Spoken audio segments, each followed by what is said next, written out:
Welcome to the deep dive. Hello. So you've been asking about it, and today we're jumping straight into something pretty fundamental. Hmm. In this super connected world we live in, what's actually happening to a country's power?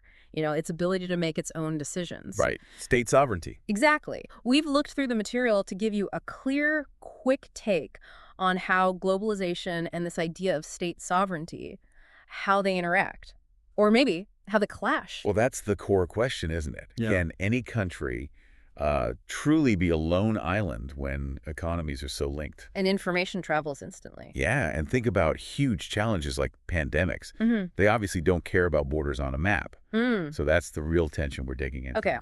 Let's maybe unpack the economic part first. We all see multinational corporations, right? They operate globally. How does that actually affect what, say, France or Brazil can decide to do? Well, it's fascinating because the sheer size, the scale of these companies Yeah. creates its own kind of pressure. Think about it. If a big company even hints it might move production elsewhere, maybe because of regulations or taxes, Mm-hmm. that can directly, influence a government's decisions. They want to keep the jobs, the investment. It's a real economic reality that crosses borders. Okay, so economic forces are one thing.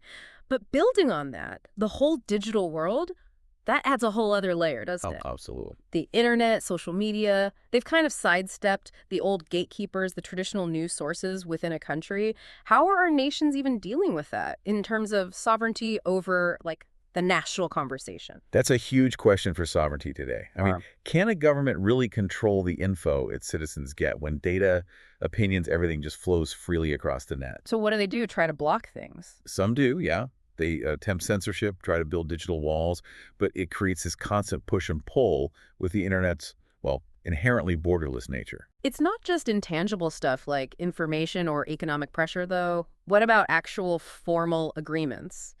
International treaties, trade deals, they seem to limit what countries can do on their own, right? Precisely. That's a very concrete way sovereignty gets shared, maybe, or limited. Can you give a quick example? Sure. Think about some trade agreements. Mhm. They might have these clauses, investor-state dispute settlements, they're called. Okay. And these can mean that if a foreign company has a dispute with the host country, it might not go to that country's courts. Really? Where does it go? It could go to an international tribunal instead.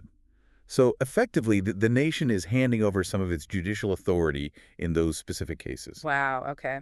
And then there's the most physical aspect of sovereignty, controlling your borders. Mhm. How has globalization, with all the movement of people and goods, complicated that? Well, it forces a rethink, doesn't it? What does a border even mean in practice day to day? Legally, it's clear.